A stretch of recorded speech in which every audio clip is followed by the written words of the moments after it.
The girl who could hear animals. Have you ever met someone who could understand the language of animals?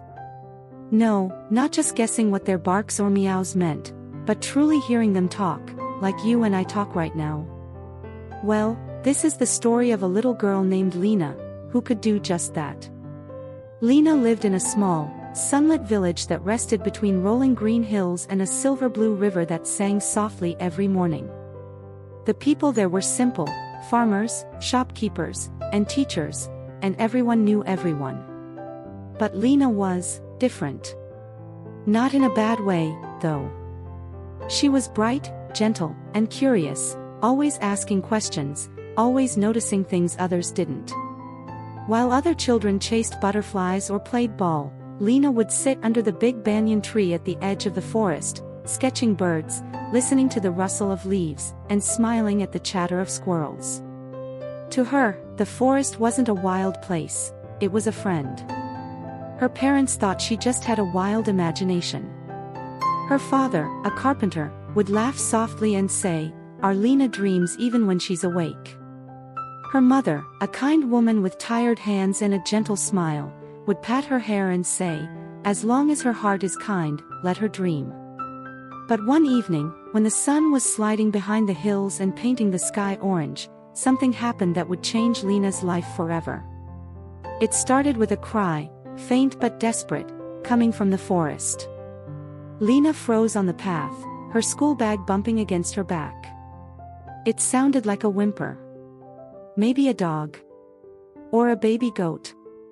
Without thinking twice, she followed the sound. The trees grew thicker, the air cooler, and soon she found the source, a tiny sparrow tangled in a piece of fishing net near the riverbank. Its wings fluttered weakly as it tried to escape. "Oh no," Lena whispered, crouching down.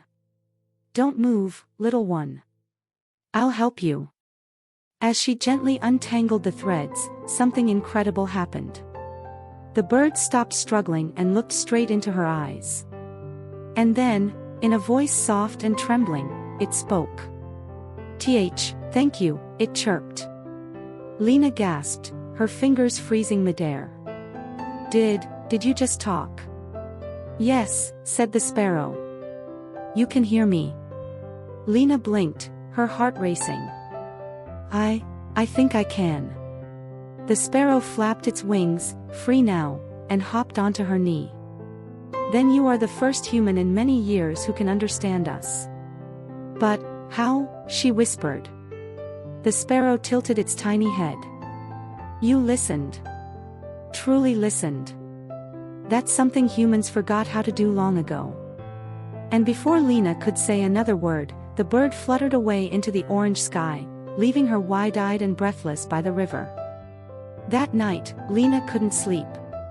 She lay in bed, staring at the ceiling, her heart thudding with wonder.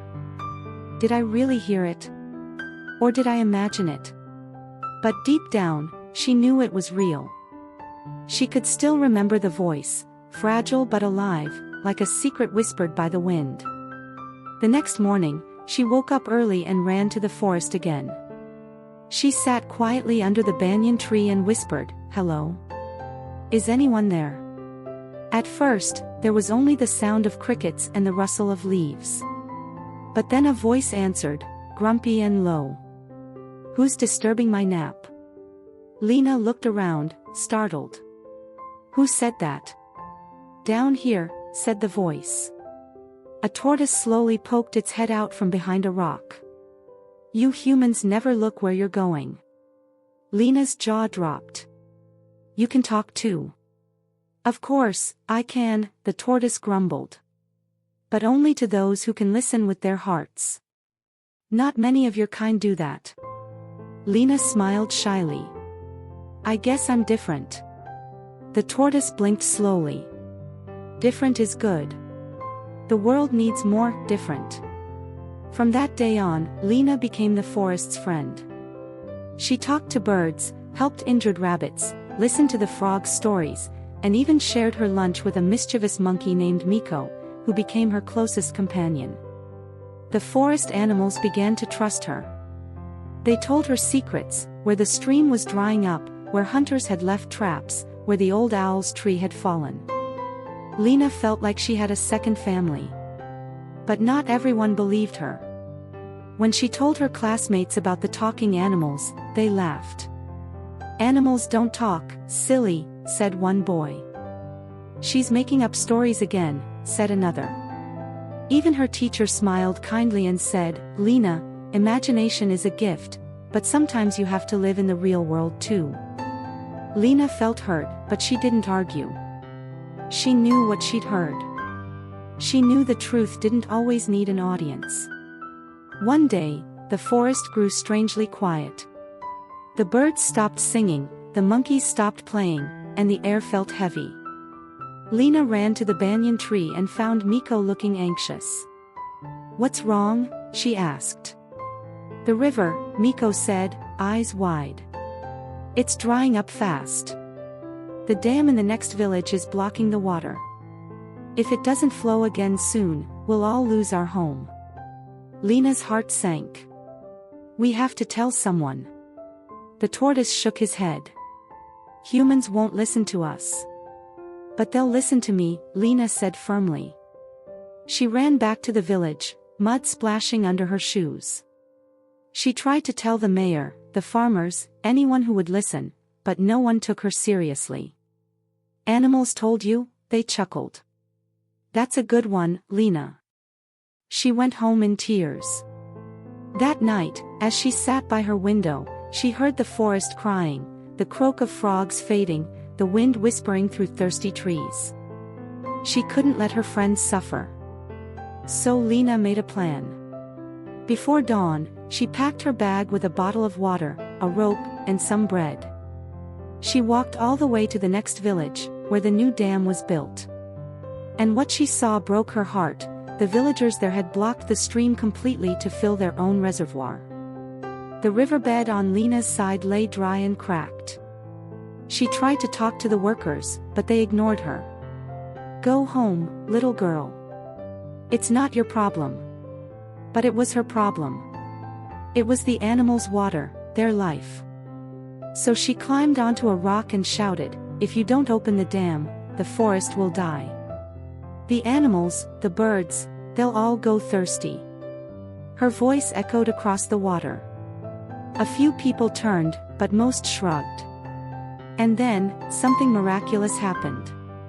A loud screech filled the air, and suddenly, dozens of birds swooped down from the sky, circling above Lena like a living storm. Behind them came deer, monkeys, rabbits, and even the tortoise, marching bravely to the riverbank. The workers froze in shock. Lena stood tall among her animal friends, her eyes blazing. "See," she cried.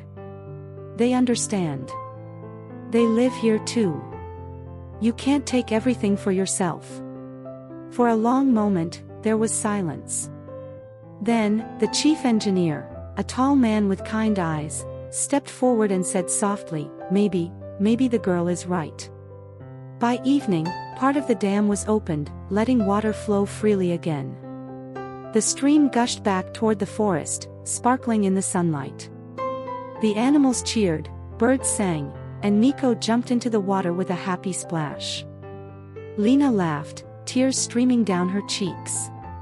She had done it. They had done it. From that day on, the villagers looked at Lena differently. They called her the girl with the forest's heart. The mayor even built a small sign by the banyan tree that read, "Respect the earth, it speaks to those who listen." Lena grew older, but she never lost her gift. She used it to help, saving animals, teaching children about kindness, and reminding everyone that humans and nature weren't enemies but family. And sometimes, on quiet evenings, when the wind whispered through the trees, you could still find her sitting under the banyan tree, smiling as a sparrow told her about its latest adventure or a monkey teased her about her old shoes. Because for Lena, listening wasn't just about hearing sounds. It was about understanding, and that, she knew, was the truest kind of magic. Moral of the story.